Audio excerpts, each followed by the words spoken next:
Hello. Well, today I'm going to be talking about a couple of videos that I saw um, in just a few days, and maybe over the weekend. I also saw the commentaries of them from the corner, and I saw PVK commenting on, as well as Peter from Strange Theology, Christian Baxter, and others from the corner. The one with Jordan Peterson and Dawkins and Alex O'Connor. And I tried to do my best to listen to it entirely, but I had to stop and watch the videos in between because I kind of had to force myself. It's just because of what it's not. Well, I guess it is what Richard Dawkins was saying, but it's his. I guess it was his attitude. I guess it's more like his stubbornness in a way. That's kind of what I got. Don't know if he is really stubborn or not, but so. And it seems like it's the same story over and over, told again and again. But I guess I'll begin by saying I appreciate hearing your point of view, the commentary on it, and then the commentary from the live stream from the other channels that I mentioned in the corner, and also P from Strange Theology was also mentioning this huge news from the people that watch Timcast, because it's not a small channel. He's been growing his media company for some time. I used to watch it back in the day. I have not listened to it recently because of when I started to watch more of TLC. Some other channels had to go. I have a limited amount of free time, and I guess that's what part of the notion what Tim was saying. He's grown this company and he's delegated, because it's grown and grown and grown. He's delegated some of the tasks to other people. But long story short, it seems like, to quote him or paraphrase him, most of the people contribute about 90%, and he has to fill in that gap. The other percentages add up, and he ends up working 16-hour days, multiple days, week after week after week, and all that kind of stuff. But what has changed, I guess the news that he dropped as well, was that he is going to be a father and he's going to get married. So now, and I've been there, done that, we're considering this whole new paradigm where, less selfish reasons, motives, goals, dreams, desires, whatever it is that you want to call it, take on a different form when you begin to think about others and others depending on you.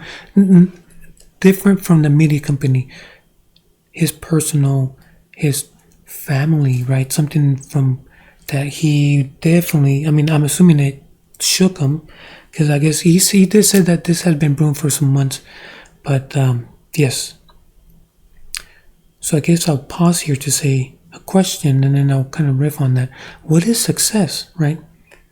Because Tim was saying that, yes, it's not because of financial, that it's not making money, because it is, that company is making money, right? But so it's not that kind of success. He's talking about, I'm assuming he means other success. So what I'm saying is, what does it mean to succeed in all aspects? Not just from the career, not just financially, but from a family, right? First perspective, Jesus said it best. What does it mean if you gain the whole entire world and in the end you lose your soul? Yes, that I guess puts things into perspective. What is success? And we do have to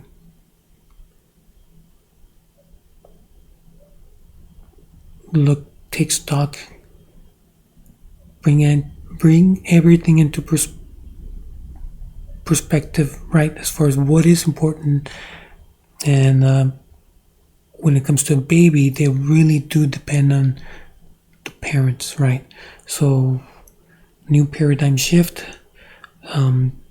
It does affect the way you see the world. The word future takes on a whole new meaning. So, from my perspective, we're born. So we're born in this century, right? Because there's been 21 centuries, maybe even more centuries, right? We've been recording human history for 6,000 years, many centuries, right? And this particular century is influencing us, whether we like it or not, whether we consider it or not, whether we thought about it or not. My previous videos, I mentioned the philosopher's perspective as far as we are shaping these tools, and then the tools shape us, and we're now in a global village, right? The medium is a message, and this medium just keeps changing and improving. Yes, our technology is improving, but is our human character improving? Some people say, well, no, right? Jonathan Haidt, he's known in the corner. Many people talked about his book, The Anxious Generation. So he's thinking when it comes to the future, like these new generations being influenced by our new tools that we shaped, and they're shaping us big time. His book is titled The Anxious Generation. So are we improving? Right? So anyways, I'll leave that there.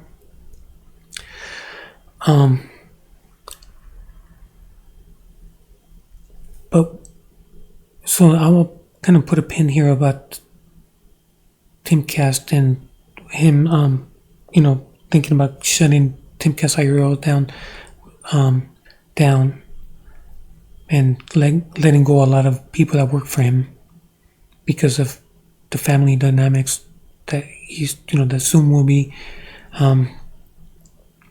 So from Jordan Peterson and the Dawkins Connor, it's like it was hard for me to watch it nonstop. I just could not do it anymore. Hearing the same old, whether it's Dawkins, he's made up his. It seems like, in my opinion, that he's made up his mind already. So, kind of like when you're reading the stories of the Pharisees and Jesus, where Jesus is doing miracles in front of them, Jesus is teaching in front of them, and they don't become Christians. Now Matthew was Jewish; he did become Christian. So I'm not saying that the apostles were Jewish. So I'm not saying that. I'm just saying some even religious leaders that listened to Jesus, to his teachings, got witness his lifestyle, who he was, and the miracles, and still did not. They hadn't their minds made up. Now, was it because of a certain agenda, a certain power dynamics that they were in? They didn't want to give up what they had. He did criticize them, Jesus, mentioning that they devour widows' houses. So were they taking advantage of the system or their positions?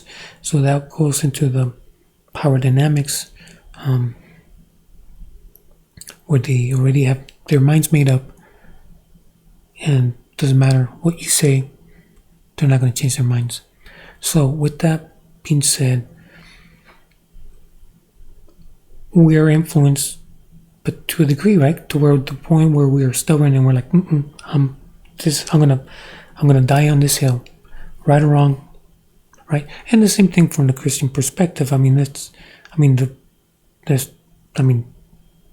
The apostles, they were all martyred, so that was something that they were going to die for. They were not going to, right? They died for what they believed. And the early Christian fathers, they were martyred as well. So yes, we can be influenced, but at the same time we can take a stance. So I'll say this: is it worthwhile to take stock into the situational awareness, right? To what level? From 0 to 10, right? What will you rate your situational awareness when it comes to your own family lifestyle and structure, and how they influence you and how you were influenced them, and how is that, right? Where to go back to Tim Cass where he's thinking like, I can't do all this because I need to. He wants to spend time with family, so he knows I can be working these 16-hour days. Something's got to give, even though, right? He's put in a lot of time and effort to grow this into what it is, and he's going to say, I'm going to shut it down. So take things into perspective as far as what really is important. So with that, from a Christian perspective, there are, in my opinion, there are certain things that do grow the kingdom or hinder the kingdom. So just recently I watched Jonathan Pageau video where he's mentioning Peter and the upside down cross and the devil, the whole notion, to paraphrase, long story short, where in the same chapter we see where Peter, when Jesus says, who do you say I am, right? And Peter's one says, you're the Son of God, you're the Messiah. And on this rock, he goes from Simon to Peter, and upon this rock I will build my church, and whether it's bound on earth will be bound in heaven, and whatever is bound in heaven will be bound on earth. And then before the chapter ends, pretty soon he's like, and get behind me, Satan, because he is now trying to hinder something. So he's now become the adversary, right? So he's anti-kingdom growth, and whatever God wants it to be, the crucifixion, which we know why. I mean, I'm glad because I can. Salvation is something I can't do for myself, but He did it. But from Christ's perspective, man, that's He talking about sweating bullets, sweating blood, right? And yet it had happened, and then Peter's trying to hinder that.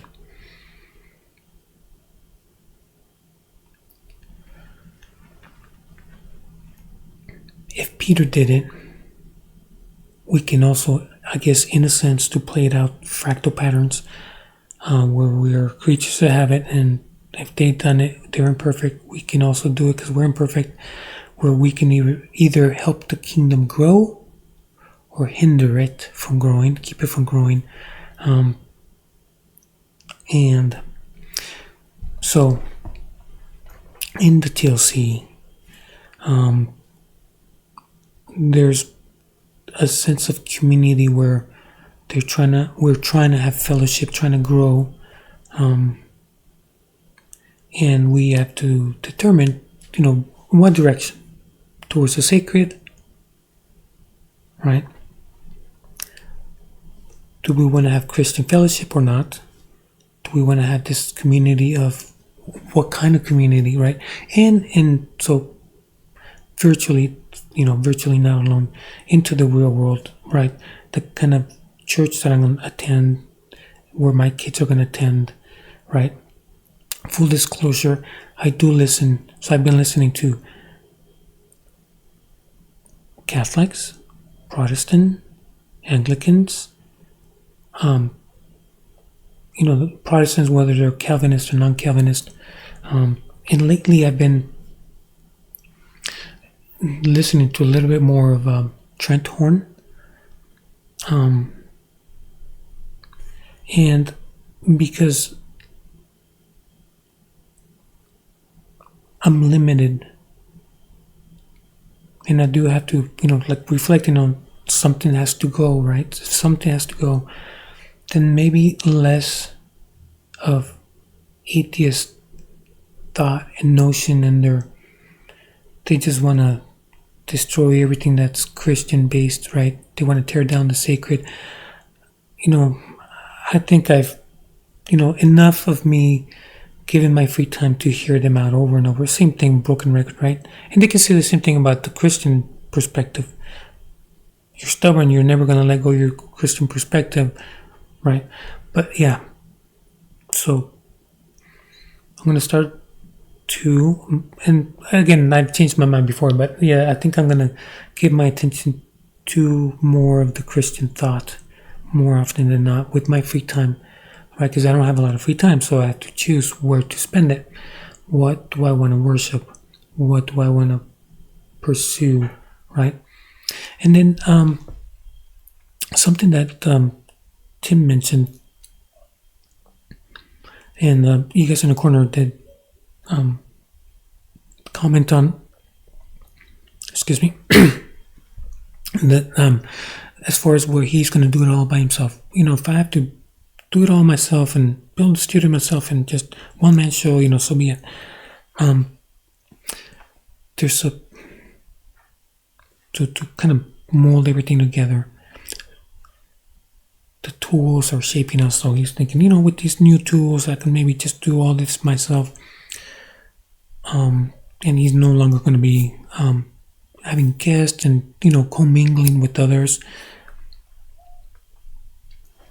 So I'm going to pin it here and try to see if I can bring it back, not deviate too much. So earlier in my videos, I mentioned the hikikomori, this trend that started growing in the 80s in Japan of the extreme social withdrawal.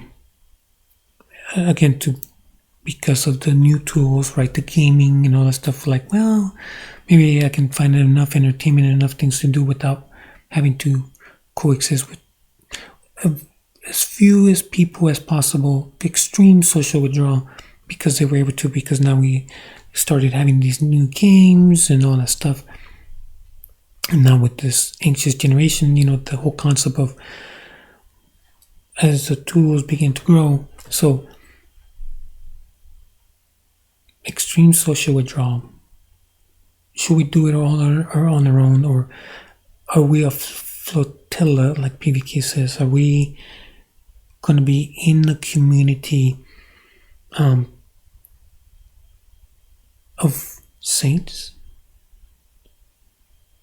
People that want to pursue the sacred, that want to pursue Christianity, or its opposite, right? Like the Pharisees wanting to stop Jesus and be like, we gotta shut him down.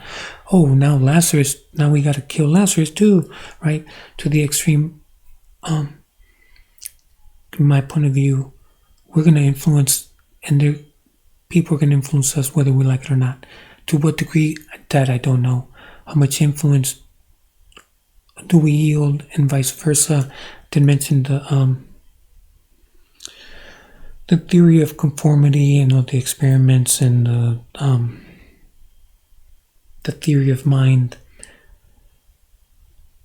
And sometimes we don't see other people's perspective, and so we have some blind spots. So anyways, it's complicated. We are complicated. How much social isolation or not, right? What kind of community do we want to have? Do we want to have an online community or not? How much should I invest? What should I invest in? And I'm not talking about financial, I'm talking about spiritual matters, free time, right? How many sacraments? These are the kind of discussions maybe I want to have. How many sacraments? 7, 4, 3, 2, right? 7 points of Calvinism. I've heard those back when people used to, back and forth, where now very few people are able to ask questions without someone melting in front of you, losing their cool. Debates used to be, debates used to happen all the time.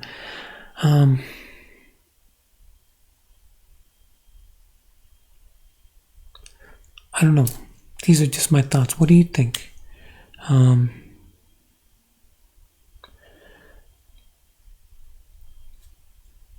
Before I sign off, there's been, so Tim kept saying, I'm going to maybe tear it all down, fire people, and just, right, Rome fell. Different governments have fallen.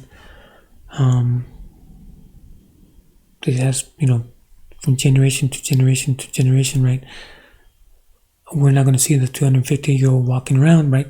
There's an end. The end comes. In the meantime, while we're still here, what does success look like from a spiritual perspective, right? Well-rounded, right? To where we're not a burden to others, but we also want to be able to help others. And we got to be able to be in a place to be able to know who needs help or not, who needs mentorship or not, who needs discipleship or not. Do I need discipleship? That kind of thing.